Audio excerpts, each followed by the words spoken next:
All right, welcome everybody to our next Innovation Delivered session, Logistics Unlocked, Scaling Smarter from Cart to Customer. Thanks for joining. We're excited to have you with us. The session's going to run about 30 minutes, and we've got a great conversation lined up, so let's get into it. I'll introduce myself first. My name is Matt Shirk. I'm the Chief Revenue Officer here at ShipStation.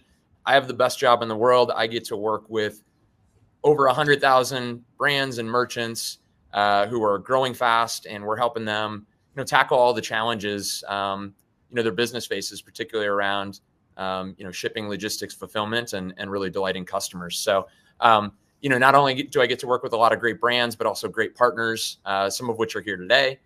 So I'm going to introduce our three incredible panelists. These are people that have a lot of industry expertise and also really diverse background that I think is going to help us answer a lot of questions today and provide some really unique perspectives. So I'm going to turn it over to each of them to introduce themselves. I'm going to start with Matt Wirtz, who's the CEO and founder of Third Person. Matt, why don't you tell us a little bit about yourself and your business? Sure. Thanks, Matt. So Matt Hertz, I'm the CEO and founder of Third Person, which is a AI-powered platform that helps e-commerce brands discover and connect with 3PLs.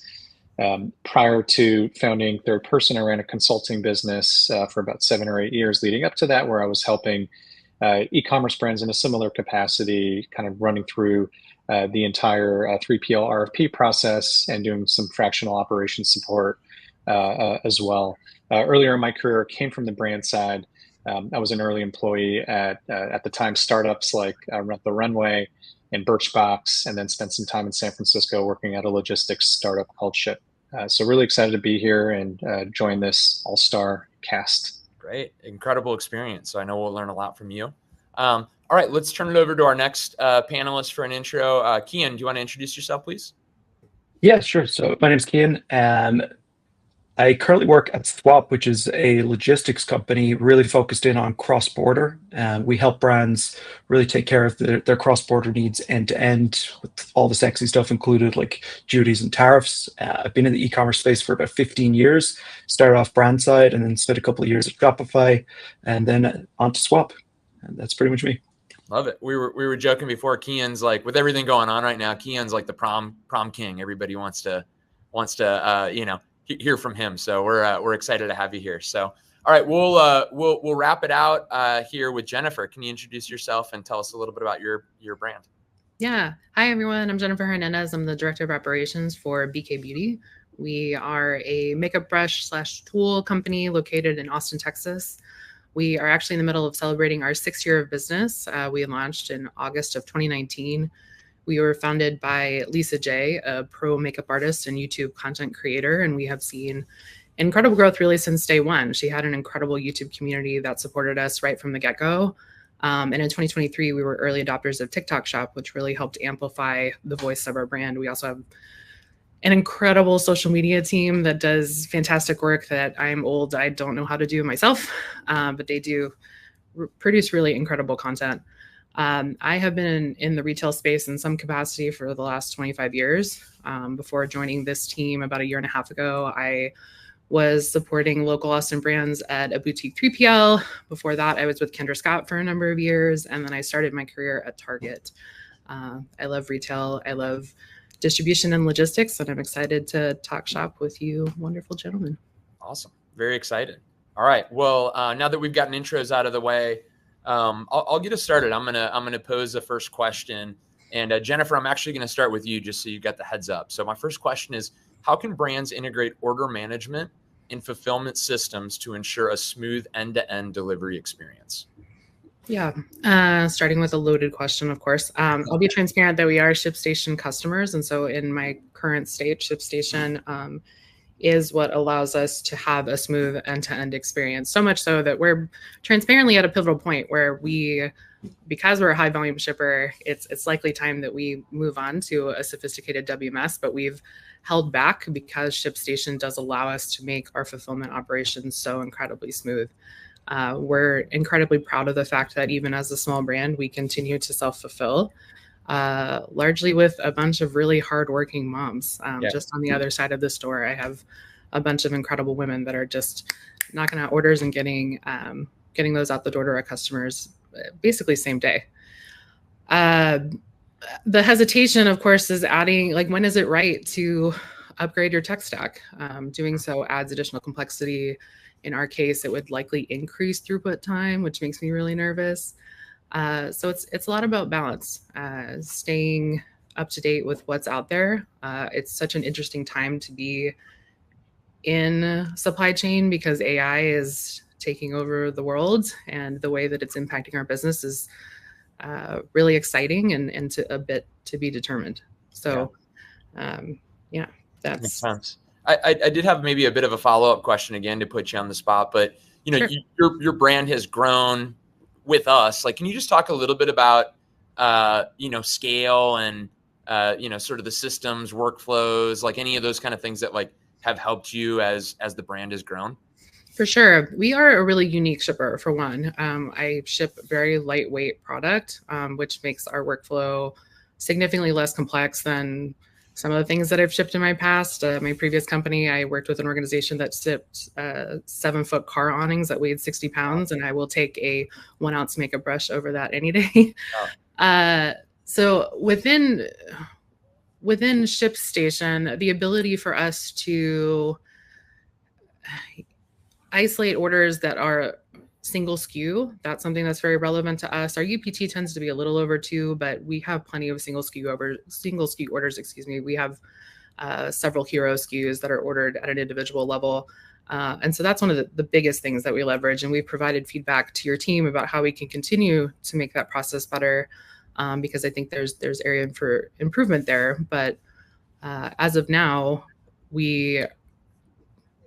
again, because we're able to keep things so simple with a tool like ShipStation, we print orders, they're fulfilled from the point of being printed, and our team that actually fulfills doesn't have to use tech at their workstation. They can if we wanted to go that route, but we don't have to.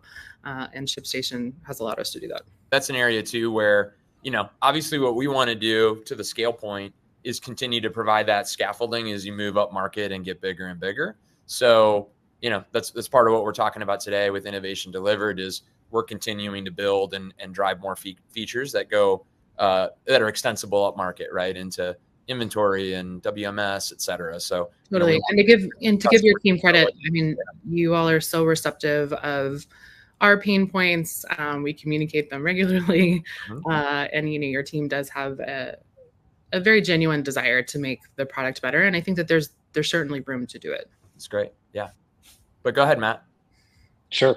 Now that I've peppered you with a question, Jennifer. Yeah, look, it's really fascinating hearing you say that, Jennifer, because there are brands that are a heck of a lot smaller than BK Beauty in terms of daily, monthly order volume that have an immediate need to outsource to a third party, to a 3PL. And I think the point there is that everyone's unique, right? I say this all the time that no two brands are the same, right? Even another, makeup brush, a lesser makeup brush company is different than yours. And just because a brand that's doing X volume chooses to outsource to a 3PL and maybe move off a product like ShipStation, doesn't mean that's the right fit for someone else. So it's really, really important to understand what your technology stack is or what your needs are, and what your actual fulfillment operations look like. I mean, I know brands that I believe are quite a bit larger than BK Beauty, who are still on ShipStation and are thriving with it, right? And again, brands that are, doing 1,000 orders a month that struggle doing it in-house because maybe the product category, whether it's fresh food or alcohol or big and bulky, more difficult product categories to continue fulfilling in-house. So it's such a dynamic landscape, and it's really important to understand your business and your needs before making a decision to potentially outsource your fulfillment. 1,000%. Kian, would love your thoughts, particularly around sort of this smooth end-to-end delivery experience and all the complications that, that your business helps to solve. Would love your take. Yeah, I mean, it's a particularly chaotic time in the world for this stuff, right? I think even a year ago, you could kind of say there's a status quo that feels pretty okay that I think I can figure out. And, when you look at international shipping in general, there's a lot of customers out there saying, do I even bother? right? Like, do I even worry about this? One part of them is saying, hey, where is my growth opportunity coming up? Times are tough in general in terms of the general economic sentiment that we're seeing in the world. Cost of acquisition is not where anybody wants to see it. So it's like international looks very attractive, but then you start looking at the complexities of actually doing it, right? And we're in a world where we've got tariffs, we've got counter tariffs, we've got the elimination of de minimis, which I'm sure everybody woke up this morning just dying to talk about. But essentially, we've moved from a situation where you could say, hey, I'm going to ship something, and the carrier is going to worry about it, and that person's going to get a slip through their door, and they're going to take care of it themselves, to that's looking like it's not going to be an option anymore. Any shipments from 2028 onwards going into the EU, if they're not prepaid, they won't clear customs. They're in a dead zone. So, we're really looking at it from a perspective of how do we enable brands to be able to ship cross-border seamlessly without really having to give much thought beyond, do we want to ship international or not? That should be the only question the brand has to really think about. And, coming from Europe, where the majority of a brand that ships international is much younger, much lower, right, than a US brand. Like, you guys have such a huge domestic market to worry about before you even start thinking about international. It's been kind of interesting because the problems kind of get bigger the longer you wait to do it. So we're kind of a place where it's like, we want to make things as seamless as possible, but we'd also love for more small brands to start thinking international earlier, so that they can figure out systems and processes and getting seamless while the complexity of the business is not at that like enterprise level quite yet. So in a nutshell, we want to enable it as quickly as possible, but the current market is tumultuous, to say the least. Yeah, it makes a lot of sense. And I mean, just the amount of things, a small merchant has to consider and sort of have expertise on, besides just the normal day-to-day of growing your brand, is really incredible and overwhelming. So it's a challenging environment for sure. So right. Most people don't want to worry about, is my label DDP or DDU, or what does that even mean? Right. And yes, they log into their ShipStation, they see DDP, they see DDU, all the facilities are there to do that and print those labels, and the ability to go international is there, but there's a lot of thought process stuff, and there's a lot of unlocking of complexity there as well.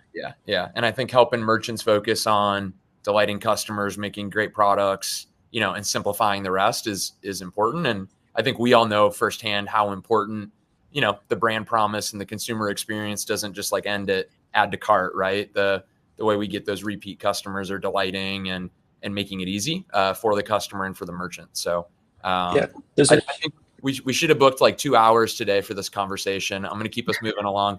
We haven't even gotten through one question yet, but great stuff so far. So, all right. So my second question is, what strategies help businesses collaborate effectively with carriers to achieve fast, reliable delivery at scale? And I'll start with Matt on this one.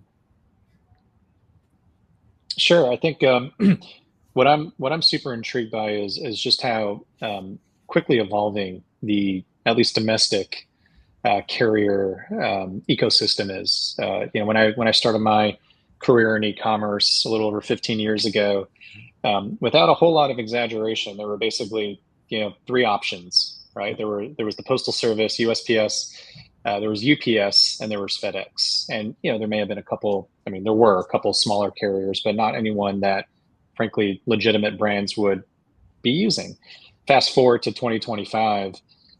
I mean, there are technology companies out there whose businesses are connecting all these alternative carriers, right? ShipStation is integrated with probably no fewer than several dozen domestic carriers, right? Maybe it's even over 100, right? I mean, there's so many carriers out there, and they're starting to gain market share as costs for the big boys and girls, the UPSs and the FedExes of the world, like death and taxes. We know that several times a year, the rates are going to go up, right? So now there's all these, regional carriers, these same day couriers, alternative carriers broadly, that are really starting to nip at the buds of the big players and offering really terrific service. And I think nowadays it's no longer taboo to have an unmarked vehicle show up at your door with a driver who's not in a brown outfit or a a FedEx outfit, or with the post office insignia on their polo shirt.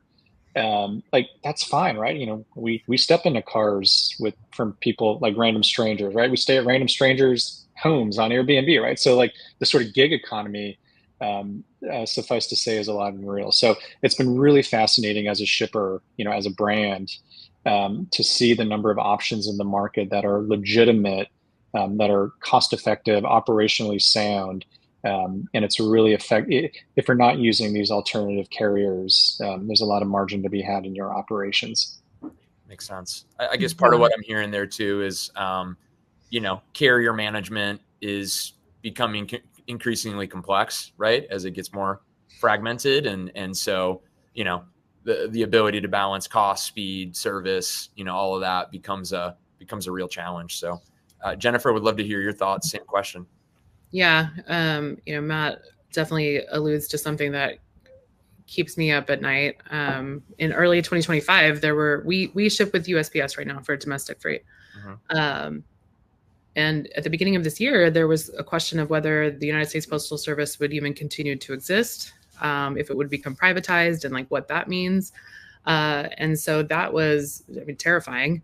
And for a brand like ours, we need that volume discount. And so putting all of our eggs in one basket pays off in many ways.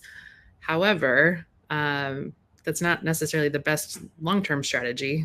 Diversification is really valuable. If you recall, in 2023, there was a moment where UPS was going to go on strike. And if UPS was your only carrier, you were screwed. And so as Matt mentions, as these additional players come into the market, it's really exciting, but a little overwhelming too. You don't want to be, as a brand, managing 10 different contracts with all of these different regional carriers, but there are some awesome technology companies out there that are making that a possibility for brands like mine to tap into that network and not feel pigeonholed into our only option is USPS, or in my instance, like potentially doubling our transportation spend and going with one of the bigger names. So it's the Wild West. It's fun. Yeah. And it's ever evolving. Yeah. I think that's a big, genesis for a lot of customers that come to us, right? Is once you're multi-channel and looking at multi-carrier, it's really complicated. Mm-hmm. How do I manage and have redundancies for strikes or non-performant carriers, or really expensive, like managing those rates. Like that's a huge reason why people, look to companies like ours for technology to go kind of scale that and try to simplify it, because it can certainly be an advantage to the bottom line and also to the customer experience, right? If you're able to get it there faster and less expensive, but certainly complicated. And more emerging players sort of every day. So it's an interesting part of the business for sure. Yeah, it would, just to tack on real quick, I would say that to some degree makes a case for someone like a 3PL. Yeah. You can tap into the rates. You can let them deal with the negotiating of all of those contracts and maintaining those vendor relationships. If that is something that is important to you and you don't want to deal with it yourself. Yeah, Matt, would love your thoughts there. And then maybe also just like how you all, anybody, I guess, use data to sort of manage and make decisions around, carrier performance and who you're using too. Yeah, I mean, to Jennifer's last point there, certainly one of the benefits, one of the financial benefits that I see, one of the more significant financial benefits I see in brands moving to a 3PL is being able to leverage multiple carriers. Jennifer, I think I just heard you say that you use a U.S. Postal Service. I assume that's exclusively the Postal Service. I'm sure you'd love to work with 6 or 7 different carriers, but that makes the final sort in the operation 6 or 7 times more difficult. And now there's 6 or 7 types of invoices and account management, QBRs and MBR. Like it doesn't scale very well, right? But at a 3PL where they're working with, potentially dozens of clients within a single building, their ability to manage different carriers and have, equipment and technology to support that is a lot more conducive. So certainly a benefit there. Managing carriers is a really difficult task. There's now, AI tools that are helping to audit different, carrier invoices. I trust the Octane family of brands have, technology like that if it's not already in ShipStation. So the market has come a long way as some of these alternative carriers have, picked up market share. But as they say, there really is no free lunch. There's challenge in extending your carrier network beyond just a single primary carrier. Makes sense. All right. I'm going to move to our third question here. So how can fulfillment operations be optimized to enhance customer satisfaction and drive repeat business? Kian, I'm going to start with you for this one. Yeah, I mean, I think at our core, that's what we're in the business of, right? It's customer experience. So when you look at the cross-border space, you can kind of draw a line between, does my customer know what they're paying, or do they not know at all, right? Is the final price showing at checkout or not? And that's fundamentally what we're working on. So we show a cost at checkout, which is the final cost. It's the cost with the duties included. It's the cost that you pay at checkout, and there's no further part to that. What a lot of people are experiencing when they purchase an item from a different country and they get it shipped in is they get an email saying, hey, you owe UPS this amount in fees and this amount in taxes. And that's one scenario. Or they get the goods and then they get the slip through the letterbox a couple of days or weeks later saying same thing. You thought you paid what you needed to pay, but unfortunately not. And that's really, like, from a customer experience perspective, what we're trying to do away with. We want that finality, because the unfortunate thing for retailers is that option comes with the ultimate feedback loop. The customer can decline to pay the tax, can decline to pay the fees, and it's coming right back to at your cost. So yeah, essentially when I'm talking customer experience day to day, it's in the zone of how do you provide a good cross-border experience, and it's at checkout. I love that. I think one thing I've noticed is that just a lot of merchants think of logistics maybe the wrong way, right? Like, I think you do need to reframe it as part of that customer experience. Like, it's not just operational. Like, it really is part of, how do you delight a customer? How do you make sure it's fast and accurate? And like, ultimately, again, I think, Kian, you were talking before about just like customer acquisition costs being really high. Like, the worst thing you can do is spend that money to acquire a new customer and then they never buy with you again, right? So like, how do we turn that into an active repeat purchaser? And so exactly, buying and delighting is really important. So I love the insight there. So the delight part really comes from the work you do. If you have good setups on commercial invoices, if you do good work at preparing your HS codes, that's going to lead to quicker time through customs, all of these things. So it's like the customer experience comes from the prep work. It comes from the infrastructure, and it's not the cool stuff. It's not the, like, you don't get to go speak at seminars about your conversion rate on this stuff, but it's all in the work. Love it. Matt, what are your thoughts? Yeah, I say this all the time, but fulfillment is really the business of exceptions management, right? And when what hits the fan 1 or 3 or 5% of the time, hopefully not a whole lot more than that. But when, things get screwed up, what are you going to do, right? Like, what does that triage process look like? If you're fulfilling yourself, like, Jennifer and BK Beauty, how does that, like, is it easier to kind of triage mistakes and errors than if you're working with a 3PL? And given that more of my experience is on the 3PL side and helping brands discover 3PLs, I can tell you without a doubt that the number one reason why brands leave 3PLs is not because their 3PL has gotten too expensive, right? Not because they're charging too much. Honestly, it's not even because of operational performance. It's because communication sucks, right? Pardon that poor word, but it does. Or, kill management is in there. So, when I say it's about, that fulfillment is the business of exceptions management, it's really, really important as the brand, as the shipper, but also the 3PL and the partner, the warehouse to really understand what happens in those, small percentage of time when things do not go well, because that's what's going to keep you as a customer. Like we're people, right? Jennifer mentioned earlier, she's got, many women in her warehouse packing orders. And like, I'm sure she'd be the first to admit that we're not 100% perfect every day, and that's okay. But let's understand how to get closer to that 100% perfect. And when things don't go well, what's our process to fix that? Love it. Jennifer, any thoughts? Well, one thing while Kian was talking, I couldn't help but think of the Brene Brown quote, "Clear is kind." I think when you're setting up expectations for the customer, that's incredibly important. In the Amazon world, everyone expects Amazon speed, and that's one of the challenges that all of us face in the fulfillment world that are not in the Amazon network. And so being really clear to your customer about how long it's going to take for you to fulfill, how long is it going to take for it to arrive at their doorstep, whether that's down the street or across the globe. Those are the things I think, as long as you are clear and you deliver on what you have promised, you will have customers continue to come back.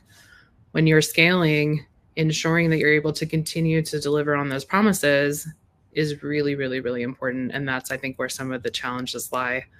To Matt's point, 3PLs are wonderful. I've worked for a 3PL, I've worked with 3PLs, but being on the brand side, having the ability to control things in real time is something that is really valuable. You can pivot quickly.